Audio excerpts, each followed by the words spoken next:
Hi, everyone, and welcome back to Celtics Media Day. We are joined now by Jaylen Brown. Jaylen, how was the offseason for you? Oh, it was fantastic. Had a great time. Had a very, very efficient summer.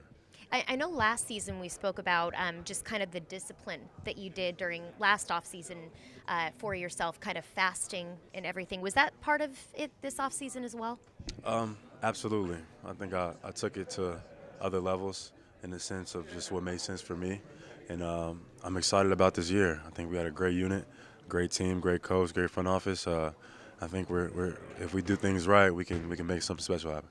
When you say take it to another level, what do you mean? Just not in the sense of doing something more extreme, just in terms of like myself and my own growth and my own growth process, what makes sense for me.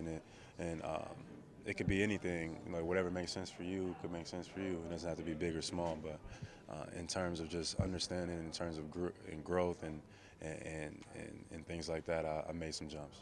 Now, you took us all along for the ride with you a little bit this summer in everything that you did. You went to Indonesia. You put a lot of work in on the court, which we got to see through some workouts. Mm-hmm. You worked out with Tracy McGrady, Yeah. Hall of Famer. What did you take out of that? What did you learn from Tracy McGrady, who, for you young people out there, that man could put the ball through the basket when he was on the court?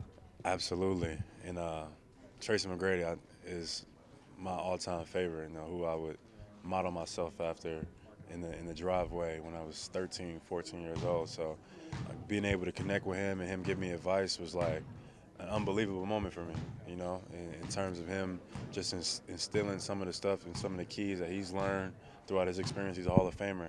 So for him to be able to pull me to the side and invite me to his house was a really big deal for me, and it was something that I'll never forget. Was there a piece of advice that maybe Can you share anything? Not a secret, but it was so much. Like it could be anything. It could be about life. He talked to me about life, about injuries. He talked to me about marketing. He talked to me about everything. Like he was just like, I'm gonna just put everything into you, and I really appreciated that, and I had a great time with it. But if there's someone on this team that can soak all that info up, I think it's you. I do think that's you. Talk a little bit more about the work. You worked out back home at your high school in Georgia, and you said that kind of brought you back to your roots of putting in the hard work. How did that affect your summer and the work that you put in?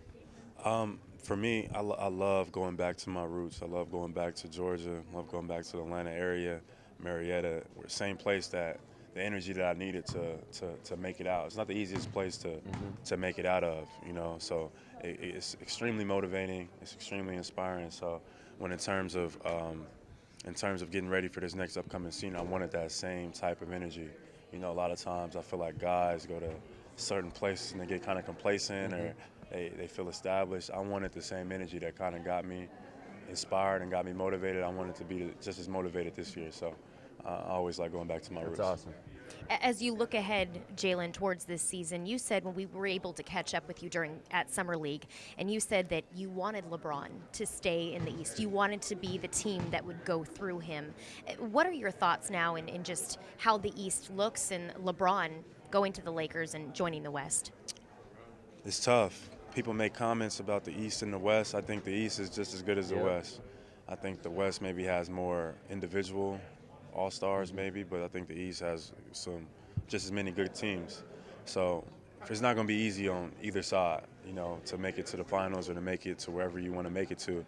So for us, we just got to make sure we cover all our bases and enjoy the process.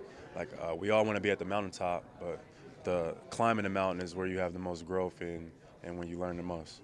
Now, you talk about the finals. I'd be remiss if I didn't ask this. But on the pull-up pod, you got a lot of attention from what you said in terms of, you said that this Celtics team is no doubt going to the NBA Finals. Why were you comfortable making that statement? Because I think a lot of people would say, okay, now you've put some pressure on your shoulders and the team's shoulders, but why were you comfortable saying that publicly? I think anybody else would say the same thing. I think that's the mindset that we have. I mean, it's not set in stone, of course. So we have to put in the work and do everything that's possible for us to make it there. But my mindset is that we're going to get there, no doubt about it. I hope so. I haven't been there since 2010, so take me back, please. Jaylen, something else that I wanted to talk to you about is I know that you do a lot of work just with the tech kind of branching that with technology and education. Why at the age of 21 are you wanting to be involved? I know that you went back, you spoke at Harvard, and just trying to get involved and have a voice. I think I would like to refer to myself as young. I say You are young. I'm You young. are Not- young. not mentally, though. I feel Not old. mentally. I feel old. But I feel old. you look great. You look great. She's a year older today. It's her birthday. Oh, happy birthday. Happy Thank birthday, you. Amanda Thank Fugate. you. Yeah, happy birthday.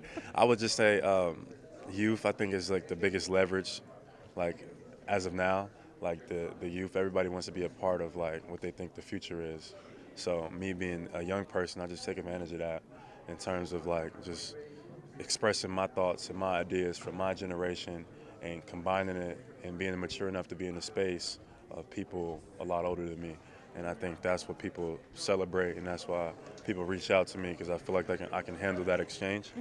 I think that's probably the main reason why I'm able to do a little bit of the things that I've done so far.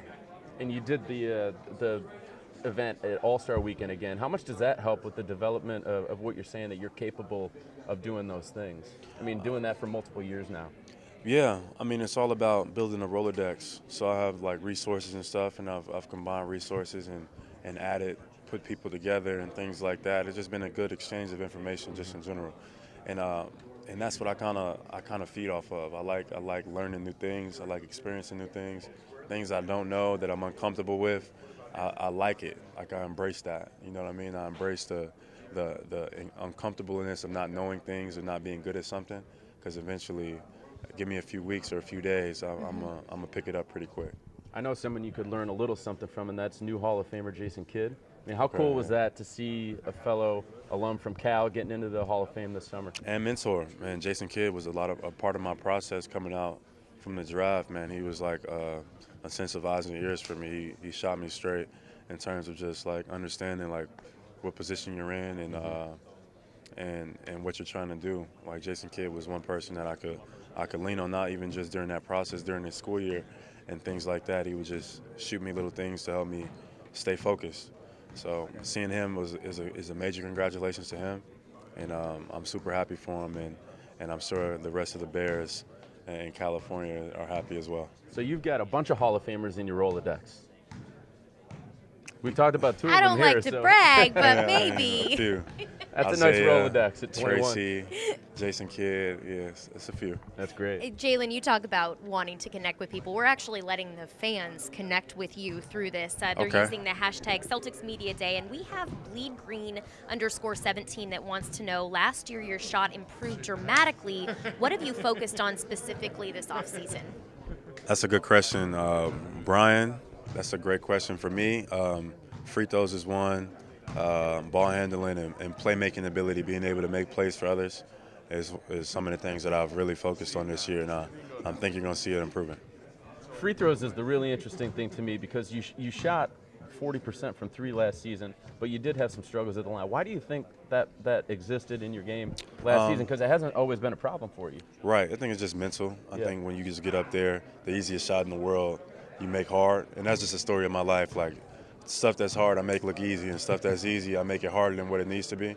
So just trying to kind of getting out of your own way, you know what I mean? Just relaxing instead of tensing up, just taking a deep breath and being like, you know, it's really easy if you make it easy, and it's hard if you make it hard. And I think a lot of people can relate to that, and not even just free throws in life. Yep, no You doubt. know, so for me, that's one thing I just focused on, and we're going to see some improvement this year. I make everything hard on myself. Me too. Nothing's me too. easy. And that's what I wanted to ask. I know, how much does meditation kind of play into your game, as visualizing and then going out on the court to perform? Plays a big role. I mean, I've been meditating for over 5 or so years now, and it started off with me just taking 5 or 10 minutes to myself and just getting my thoughts organized and getting my thoughts clear, so I can just be able to maneuver. A lot of the times, like, we're always on the go, and sometimes we need to just like take 10 minutes to ourselves to just relax, take a deep breath, and get our days kind of laid out, you know. So that's what's kind of helped me, and I've kind of grown it from there. But just taking 10 minutes to myself to kind of just relax and tell myself what I need to hear to kind of get myself going has helped me tremendously. And I'm looking to expand in that. What apps would you recommend for that? There's a bunch of mindfulness apps. Some are in the works or some are being worked on, but there is so many. I don't even want to pinpoint some of them, but there's some good ones. I'll give them to you as the year goes on. All right. Thank you. I appreciate it. No problem. All right, everyone. That was Jaylen Brown. Thank you so much for Thank your you. time. We can't wait to see you Looking forward at to training it. camp tomorrow. Yep. All right. Thank you, guys. All right, thanks, Jaylen.